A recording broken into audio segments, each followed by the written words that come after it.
Ever wondered how Hamas, an organization with limited resources, manages to make rockets?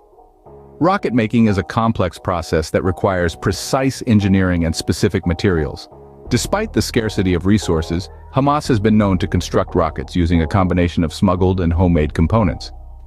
The main ingredient for these rockets is a propellant, often a mixture of sugar and potassium nitrate, a common fertilizer.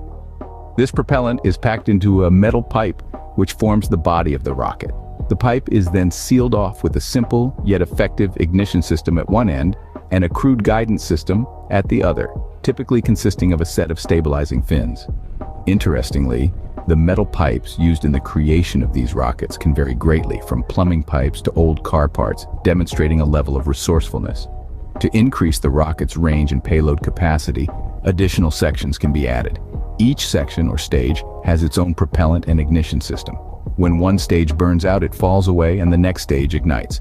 This multi-stage approach allows for a significantly extended range. Smuggled components play a crucial role in the production of these rockets. From the electronic components used in the ignition system to the chemicals for the propellant, these smuggled parts are vital to the operation. Over time, Hamas has become increasingly adept at smuggling these components, often disassembling them to avoid detection, and then reassembling them once safely within their territory. Over the years, the rocket-making capabilities of Hamas have evolved significantly. What began as rudimentary, short-range rockets have developed into more sophisticated, longer-range weapons. This evolution is a testament to their adaptability and resourcefulness in the face of stringent restrictions. Hamas's ability to create these rockets under such conditions is a testament to human ingenuity, albeit with a destructive purpose. It's not just one type of rocket that Hamas produces, there are several. Now let's dive into the varying rockets that have been brought to life by this organization. First, we have the Qassam rockets. These are the most commonly used rockets by Hamas, named after the Izz ad-Din al-Qassam brigades, the military wing of Hamas. The Qassam rockets are subdivided into three types: the Qassam 1, Qassam 2, and Qassam 3, each with varying capabilities. While the Qassam 1 has a shorter range of just a few kilometers and a small payload, the Qassam 2 and Qassam 3 boast longer ranges of up to 12 and 16 kilometers respectively, with larger payloads. These rockets are known for their simplicity and low cost of production. Next in line, we have the M75 rockets. These rockets are a step up from the Qassam series. The M75 is named in honor of Ibrahim al-Muqaddam, one of the founders of the Hamas military wing, and the 75 signifies its range in kilometers. That's right, this rocket can reach up to 75 kilometers, allowing it to hit targets deep within Israeli territory. It carries a substantially larger payload compared to the Qassam rockets, making it a more potent weapon. But that's not all. Hamas has also developed and used other rockets such as the R-160, named after Abdel Aziz Rantisi, a former leader of Hamas. The R-160 has an even greater range, reaching up to a staggering 160 kilometers. Each rocket has its own unique characteristics, from their range to their payload. Some are designed for short-range attacks, while others are capable of hitting targets far into enemy territory. Some carry small payloads intended to harass and disrupt, while others carry larger payloads intended to cause significant damage. Each rocket type serves a different strategic purpose, with variations in range and payload. So, as we can see, Hamas's rocket arsenal is diverse and designed to serve a variety of strategic purposes. Creating the rockets is just one part of the equation. How does Hamas prepare for their launch? That's the question we're tackling in this segment. It all starts with rigorous training. Hamas fighters are put through intense programs to ensure they're capable of handling these rockets. This isn't a task for the faint-hearted. These individuals are taught the intricate workings of the rockets, how to set them up for launch, and what to do in case of a malfunction. Every detail matters when you're dealing with weapons of this magnitude. Now, these rockets aren't just launched from anywhere. The choice of a launch site is a strategic decision that requires careful consideration. Factors such as distance to the target, geographical features, and the likelihood of detection by enemy forces all play a role in this selection process.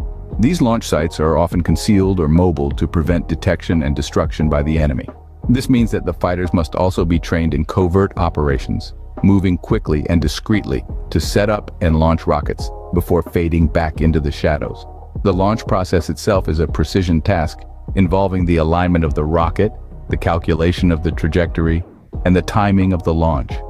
All of this must be done under the constant threat of enemy surveillance and attacks. It's a high-stakes game where a single mistake can lead to failure or worse, disaster. The fighters themselves, despite the risks, are reported to be highly dedicated to their cause. Their training prepares them not only for the technical aspects of a launch, but also for the mental and emotional resilience required to carry out such operations. So when you see a rocket being launched, know that it's not just the result of a production process. It's the culmination of intense training, careful planning, and fearless execution. The launch process involves careful planning and execution, often under high-risk conditions. So, how does Hamas actually launch these rockets? A question that's been on everyone's mind. The launch process is a complex one, and it all begins with positioning. The chosen launch site has to be strategic, often in a populated area to avoid detection, and yet at a safe distance to minimize self-inflicted casualties. Positioning the rockets is a meticulous task, requiring both precision and speed. The rockets are usually transported in pieces, then assembled on site, a process that requires both technical know-how and a steady hand. The rockets are then positioned on simple steel launchers, angled towards their intended target. Now the next part of the process is ignition. Ignition is a crucial stage, and it's not as simple as just lighting a fuse. Hamas uses a simple electrical system to ignite the rocket's engine. This allows for a remote launch, keeping the operators at a safe distance. But launching rockets isn't just about the technical aspects. There's a whole host of challenges involved. One of the biggest challenges is avoiding detection. The launch sites are often hidden, and the rockets are launched quickly to avoid being targeted by countermeasures. Ensuring accuracy is another major challenge. Despite the rudimentary nature of these rockets, Hamas has had to develop ways to aim them. This is often done using basic calculations, taking into account the rocket's speed, trajectory, and the distance to the target. However, these calculations are not always accurate, and many rockets miss their intended targets. And let's not forget about the human factor. The individuals involved in these launches risk their lives every time they set up a rocket. They face not only the danger of a misfire or premature explosion, but also the threat of being targeted by counterstrikes. Despite the challenges, Hamas continues to launch these rockets, causing widespread concern and disruption. It's a complex and dangerous process, one that requires both technical skill and a willingness to face significant risks. And as long as these launches continue, they will remain a focal point of tension in the region.